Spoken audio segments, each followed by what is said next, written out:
Hi, this is Anita from the Dusty Roads podcast, or from the blog A Bus on a Dusty Road, which is all about living life as a global citizen. And today I want to talk a little bit about Frank Lloyd Wright. And in particular, Frank Lloyd Wright's American system-built houses, which are located in Milwaukee, Wisconsin. Frank Lloyd Wright is considered one of America's finest architects. Even today, his work is being studied and analyzed. But what many people may not realize is that one of his favorite projects was to build some small houses that would be comfortable yet affordable, that basically anyone could afford to live in. This project was called the American System-Built Homes. And for the construction of these homes, Frank Lloyd Wright gave the exclusive rights to Arthur L. Richards. Several of these homes were built in the Midwestern United States, but many of them did not survive, or there's people, many of them did not survive. Frank Lloyd Wright is an iconic American architect, interior designer, writer, educator. He's built over 532 structures during his lifetime. He is said to have designed over 1,000 different structures. And the structures include houses, offices, churches, schools, libraries, bridges, and many other buildings. He actually is a native of Wisconsin, and he was raised in rural Wisconsin. And he studied engineering at the University of Wisconsin. And later he apprenticed in Chicago, and then he was working in the Chicago area. He is a pioneer in what's known as the Prairie School of Design, or the Prairie School of Architecture, which took place in the late 19th century and the early 20th century. The Prairie School is noted for its horizontal lines and flat and hip roofs and the very broad overhanging eaves. So Frank Lloyd Wright believed in the beauty of architecture and that buildings should come and be viewed in their surroundings, and that you should use materials which are native to the area. So he really was like an architect that was very much ahead of his time, that many architects today are looking at some of the same things. Frank Lloyd Wright said, "The architect should strive continually to simplify. The assembly of our rooms should then be carefully considered, that comfort and utility may go hand in hand with beauty."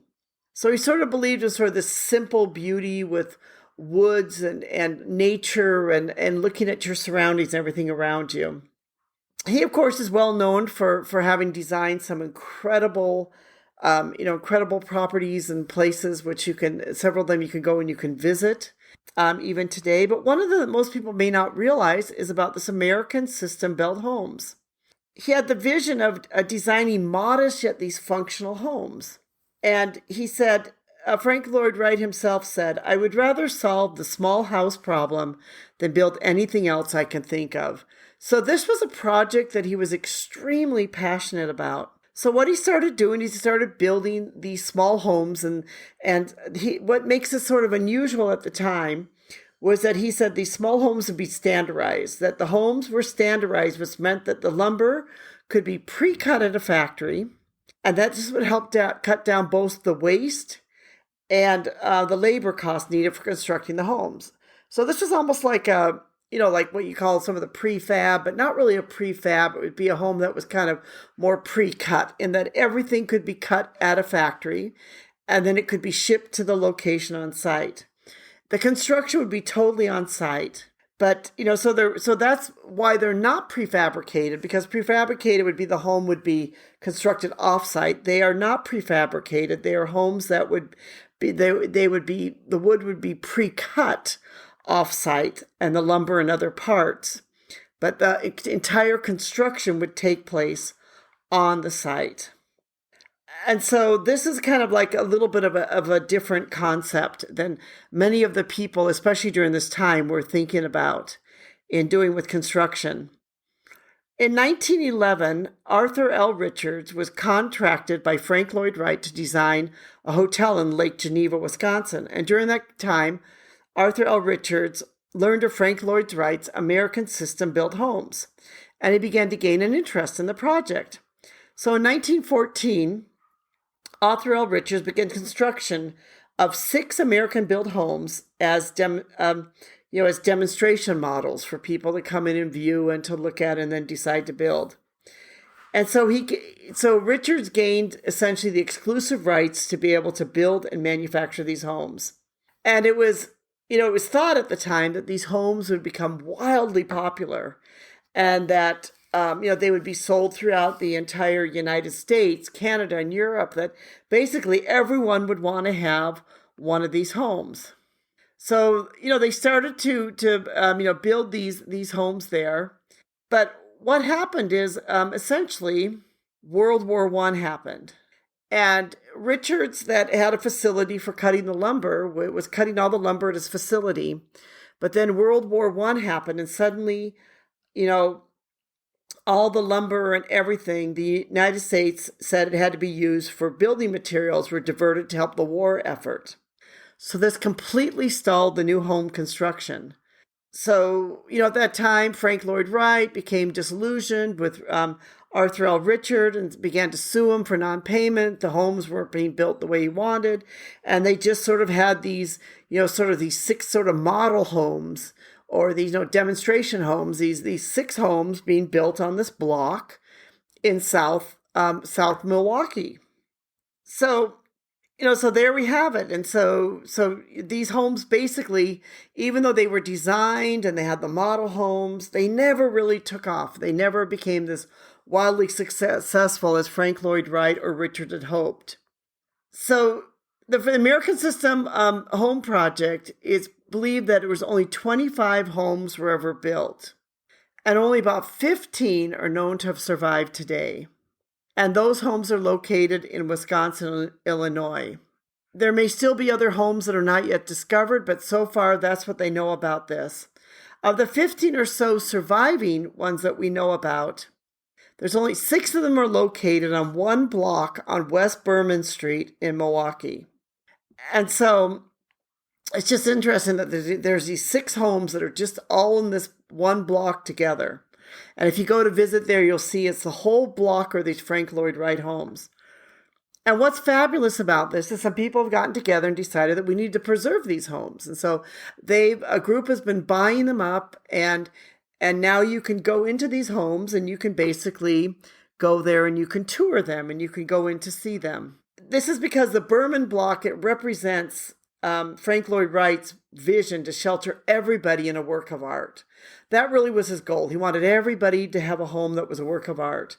And the homes were pure expressions of his genius in merging engineering and technology with art and design to create living spaces filled with natural light, harmony, and comfort. He really wanted the homes to be able to connect their occupants with nature and to provide gathering spaces for families and to be a quiet and sort of serene space to return to at the end of a busy day. In other words, he wanted to give the working man and, of course, a working woman a piece of art or this wonderful sort of serene space for them to be able to go home to at night. So today you can actually visit these some of these Berman Street historic homes. And you can take a tour, and the guides there will be able to tell you all about these homes, and will be able to tell you all about Frank Lloyd Wright and tell you all about these American-built systems homes. This is a great example how in these places you never think there would be, like for Milwaukee, which happens to be my hometown, you never think like Milwaukee would have these great architectural buildings basically on the south side of Milwaukee, which is near 27th Street, if anyone's from Milwaukee there. And it's on Berman Street, which is 27th Street, which is now, towards the downtown, what we call the south side of Milwaukee. So where people have taken a labor of love to really restore these Frank Lloyd Wright homes and to be able to give tours, because the people giving the tours are all volunteers and they're taking care of these homes because they believe in preserving is part of Frank Lloyd Wright's design, is also part of Milwaukee's own heritage. And it's a great example of people, wanting to preserve a great work of art. If you'd like to learn more about these Frank Lloyd Wright homes, I've written a blog about them and a lot of this history. And I'll put a link of the blog below. And also you can find out more about how you can visit these Frank Lloyd Wright homes and when they're open and when you can be able to go in to see them. Thank you so much for listening, and we hope you've enjoyed this podcast. We're all about living life as a global citizen, whether it's even in your own backyard, your own hometown, which this case it was for me in Milwaukee, Wisconsin, even though I'm from Milwaukee and live now in Hanoi, Vietnam. Or it's about getting out and knowing and understanding more about the world. We hope that you've enjoyed this, that you will join us on our Dusty Roads podcast, that you will subscribe, and that you will also check out our blog, A Bus on a Dusty Road. If you've enjoyed this, give us a thumbs up. We'd love to hear from you, and we really appreciate all of our listeners. Thank you so much for listening.